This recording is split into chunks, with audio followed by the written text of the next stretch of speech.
Hey, Deserving listeners, Love is Blind, Season 4, After the Altar. Let's watch. Can you talk for a second? Here we go. Yeah, let's go talk. You want to go over here? Yeah, that's cool. Okay.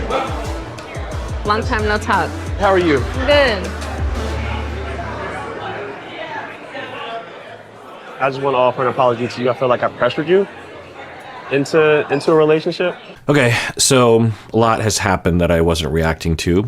They had a dinner of the couples that are still together at the Glass Museum, and then they played football at Memorial Stadium, which is also right next to Space Needle. You know, Seattle's a big place. Not everything is right next to Space Needle. But they were at that stadium, and I have a lot of memories from that stadium going back to when I was a kid. So, yeah, lots of memories from that stadium. They played flag football, and, it was kind of fun to watch. I keep thinking that we're going to see some kind of drama, but there wasn't any, which is fine.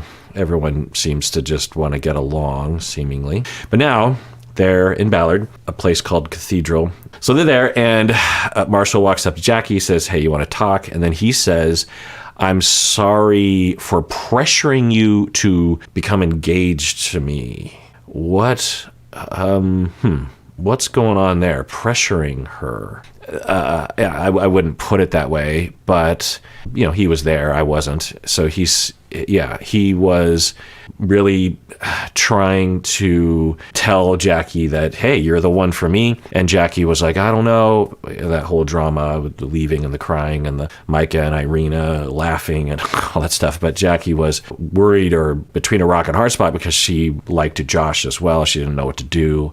And Marshall is saying, I'm sorry for pressuring you. Yeah, okay.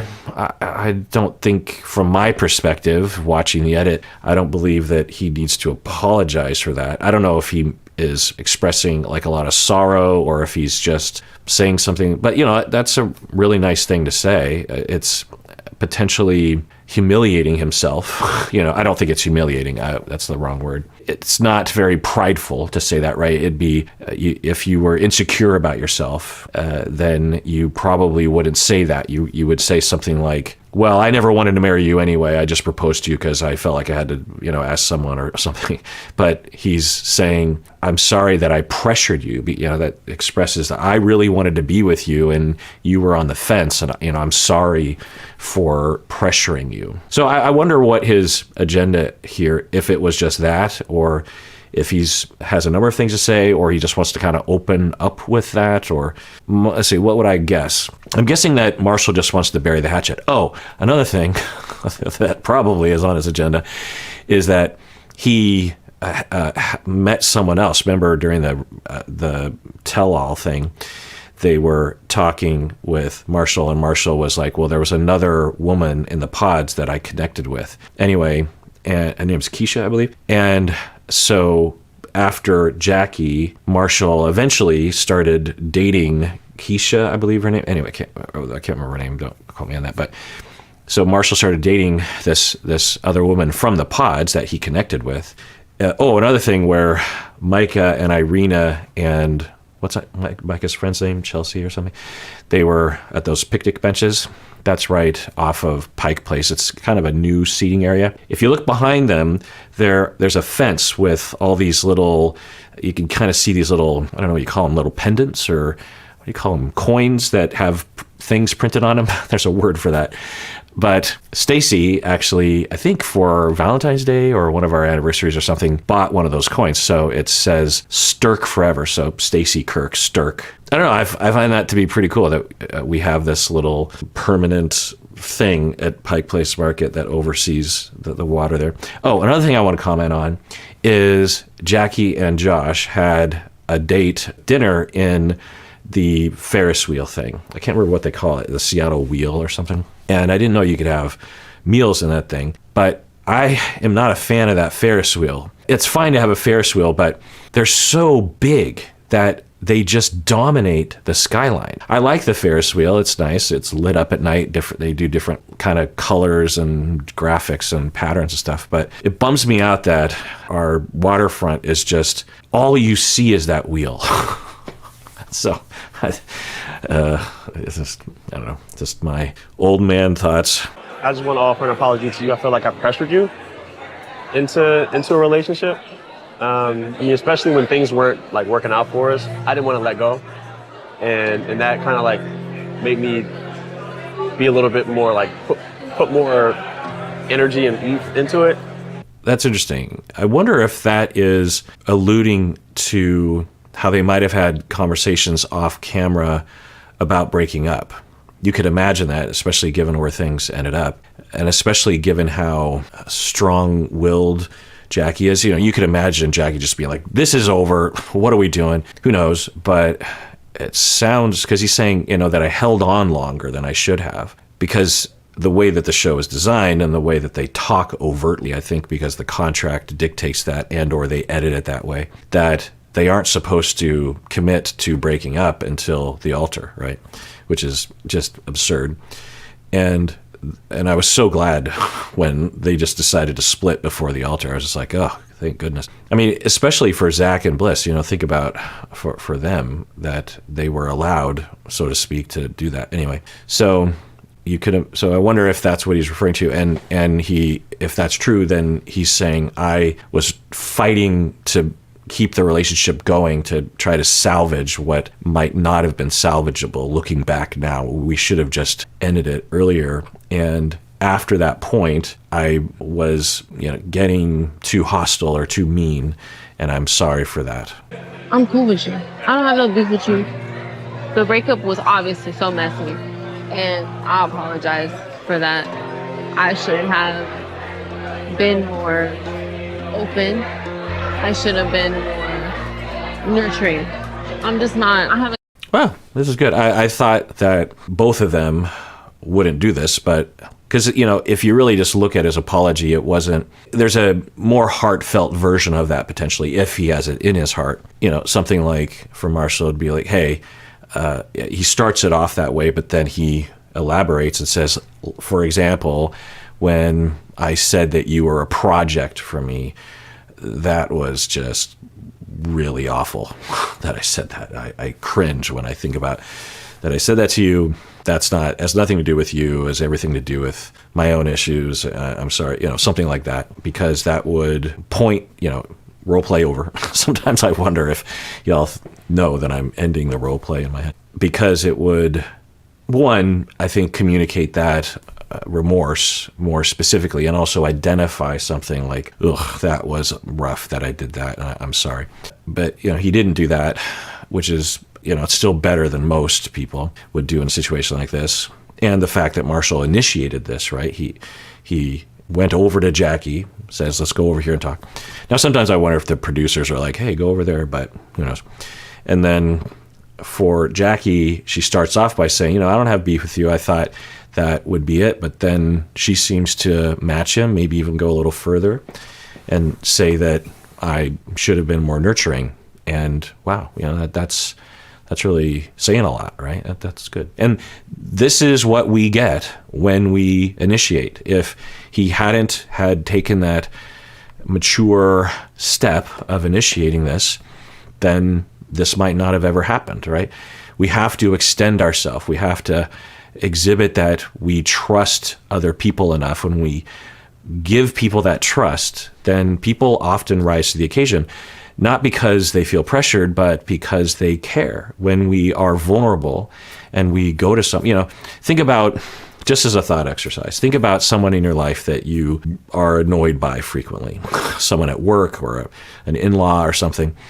And, you know, depending, there's a lot of different circumstances and situations, but try on this for size in your mind as a thought experiment. Just imagine that you were to go to that person and apologize about your side. You don't say, hey, you're a jerk face, I'm going to apologize.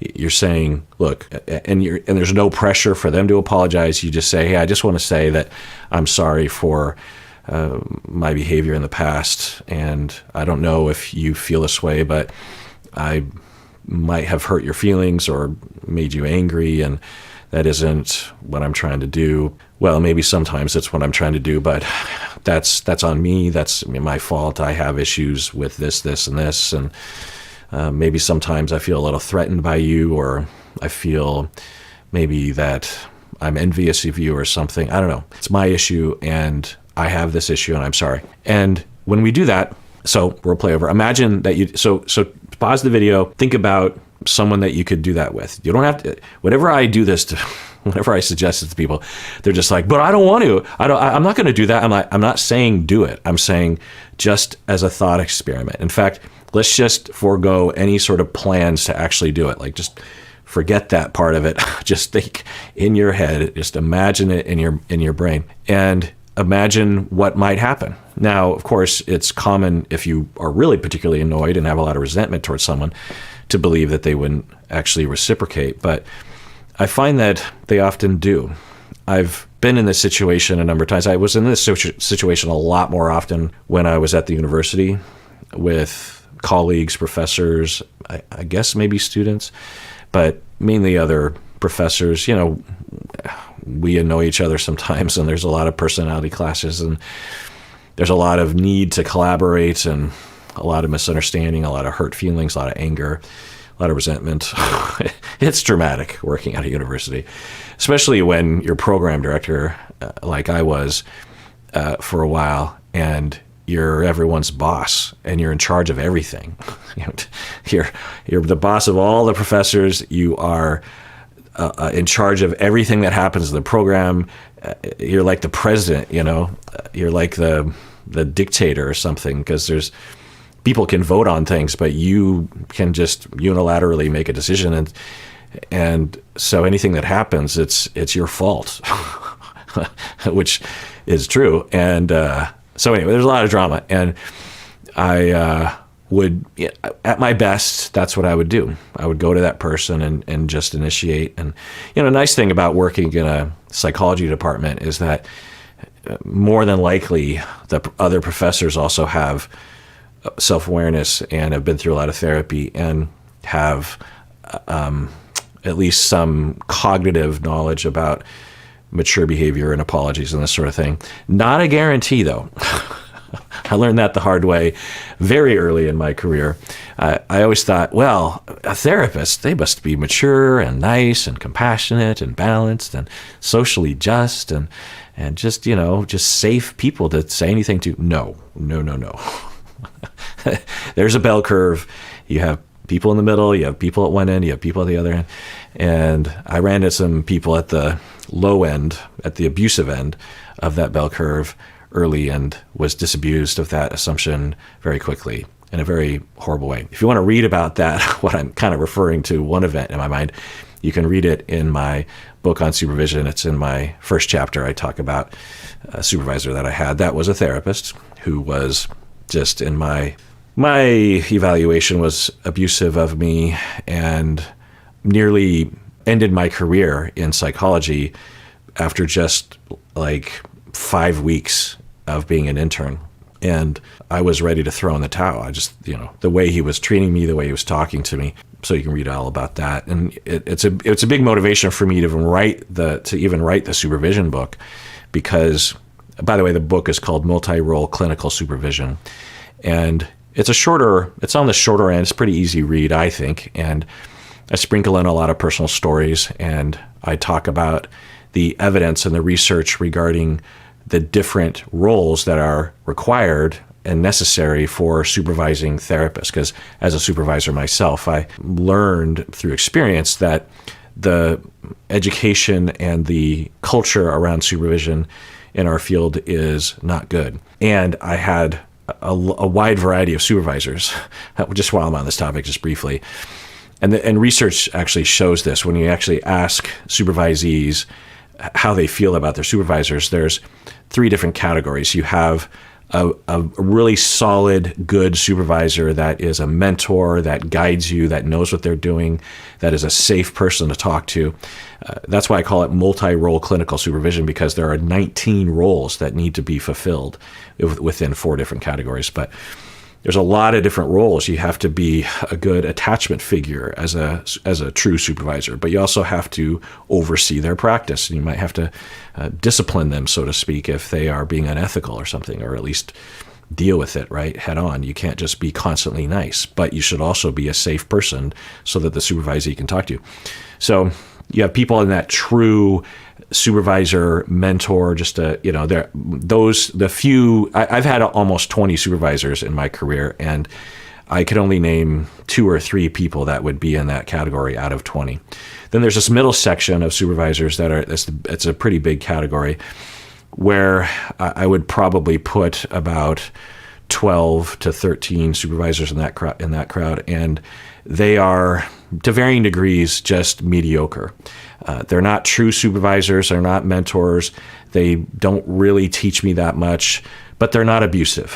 So it's meeting with the supervisor, because supervision in the therapy world, it's not like being a supervisor at a McDonald's or something, because as a clinical supervisor, you meet with your supervisee for at least an hour a week, sometimes more than that, sometimes in group format, but often there's a one-on-one meeting for an hour where you are, as a supervisor, really getting into the details of their work with their clients, with their education, and often talking about their personal life if the supervisee wants to talk about that, because that often does play a role in your clinical work. So you're also involved in helping their career, getting their career going. It's a very close, very important relationship. There's this middle group. Then there's this other group at the other end of the bell curve, where you have flat out abusive, tyrannical, harmful supervisors. And that actually pans out for me too. I can put 2 or 3, I can think of one in particular, but there's not a lot in my experience that are in that category, but there are some.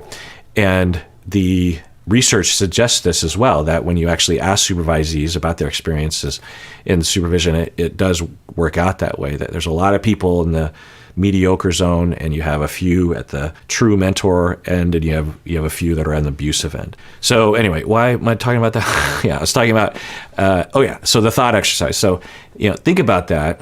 And if you want to act on it, if you feel safe to do so, experiment with that. One of the best emails or comments that I'll get in the comments below, there's a lot of different categories of this, but one of the categories is when I hear about someone who, upon listening to my episodes or my deep dives or my videos or something, they were motivated to try to extend themselves into a relationship by apologizing more sincerely, by trying to cultivate a relationship to be more deep, to trust. Maybe I can trust that person. I'm generally shut off, but that's not the best thing for me or anyone. So I think that person I might be able to trust. They extend themselves. I hear people saying, because I listened to your podcast, I decided to actually apologize to someone, and it went so well. I never would have thought that it would have gone well. Or someone apologized to me, and before I would have said, it's no big deal, but actually this time I took the time to really receive it and value it and talk about it at length in a real, authentic way. And it was an amazing experience. That kind of comment just makes it all worth it to me. It makes my entire life, but particularly all the work that I put into this, worth it to me. If you don't have an experience like that, don't worry about that. But when I do hear about that, so if you want to grow in that area, or if you already have, and maybe you don't need to, because maybe you got it all figured out, I don't know. But anyway, so we see that for Marshall, he extends himself, and Jackie reciprocates, perhaps even goes further, and we'll see how Marshall manages this. And before seeing this, I wouldn't have imagined either one of these individuals actually doing this, right? Marshall, I think I would have imagined would be more likely to do this, but the fact that Jackie is reciprocating in a mature, nice, compassionate way, even admitting that she did something wrong, that's really saying something. And in the same way, you can maybe not regard your paranoia about other people as much. Other people deserve to be paranoid about. There are people that you cannot trust. It just is. But in the same way that I wouldn't have imagined that Jackie, it's like I couldn't picture it in my head. I'd be like, I can't imagine Jackie saying what she just said. Well, we often particularly think that about people that we have resentments with, where it's like, there's no way that they're going to reciprocate. That's just not going to happen. And they are potentially capable of it if we lead the way. I'm right as human, and I never wanted to hurt you, I know. You deserve everything.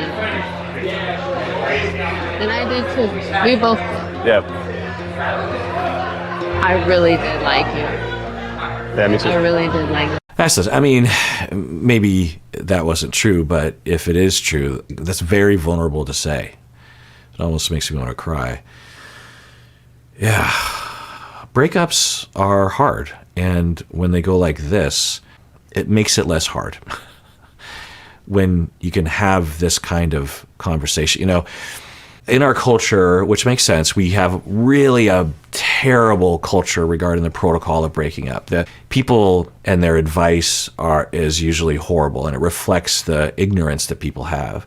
We have a lot of culture around dating and getting together and getting married. All those things have been around for centuries, right? But divorce and breaking up has been shunned and shamed and sometimes literally illegal, still is in parts of the world.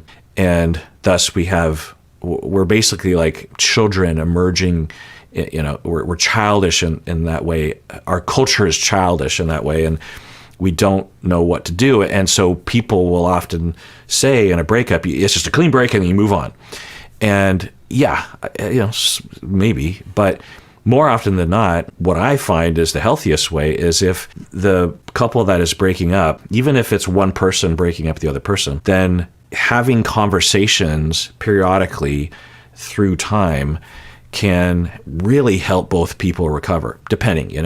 If one person is pursuing an obsessive, it's like, I want to talk to you, sometimes you have to draw a boundary with that. But more often than not, that's not the case. And so for these two, there's so many benefits, not only just goodwill, just like, oh, okay, that felt nice to have that. I think a lot of people might even look at this and say that it's inappropriate because she's saying that she really liked him and that's somehow invasive on Marshall's relationship with that other woman. But, given the tone and I think given the way that it's received, I think it's clear that the two of them aren't going to get together and don't want to get together. But just that message, and what a vulnerable thing to say for Jackie to say that. That's really impressive to say, oh, I really did like you, meaning I don't anymore, but I really did. Yeah, so many benefits. Again, just goodwill between the couple, reworking the narratives. You'll hear me talk about our narratives are very important to the stories that we tell ourselves and tell each other. Really dictates a lot. Now, sometimes we don't have a choice about the story, right? But usually there are parts of the story, if someone cheats on you for 5 years and then breaks up with you, those are facts, right? But so we can't change that part of the story effectively or in a healthy way.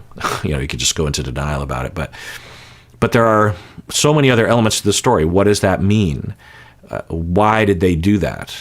What does that mean about me? What does that mean about them? What does that mean about other people? What does that mean about the relationships in general? What does that mean about trusting other people? There's a lot of different parts of the story that are left for us to write.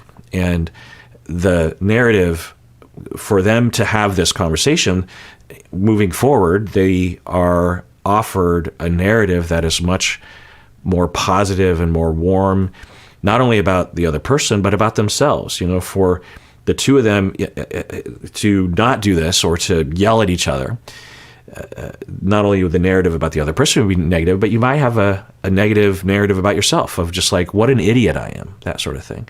What a loser I am. And also just having someone in the world that hates you, it just feels bad. We're social creatures. We can't get away from the pain of that disapproval. Also, the benefit of self-esteem, that they can both, instead of messages to each other of just like, I hate you, I never should have liked you, you're a terrible person, I'm so glad that I'm done with you. That's hurtful to each person's self-esteem. It's like, oh, that hurts. Whereas, you're a great person, and boy, did I really like you, and it just didn't work out. And I'm sorry. That's a different message of, oh, I'm a likable person. There's so many different things, and I really lament for people that have just a series of really negative breakups and the toll that it will take on that individual. Now, sometimes that can't be avoided. There's a lot of luck involved, but I often think it can be avoided. And the way to avoid it is doing what they're doing. One is to periodically meet up. And so not only are they meeting up, but they're also being very vulnerable and very kind and pointing, I'm sure if they wanted to, they could attack each other. They could focus on those things, but they're choosing not to. And, they want to close the book softly instead of just slamming it shut. All right, well, that does it for that episode. Everyone, please take care of yourself, truly, because you deserve it. You really, really do.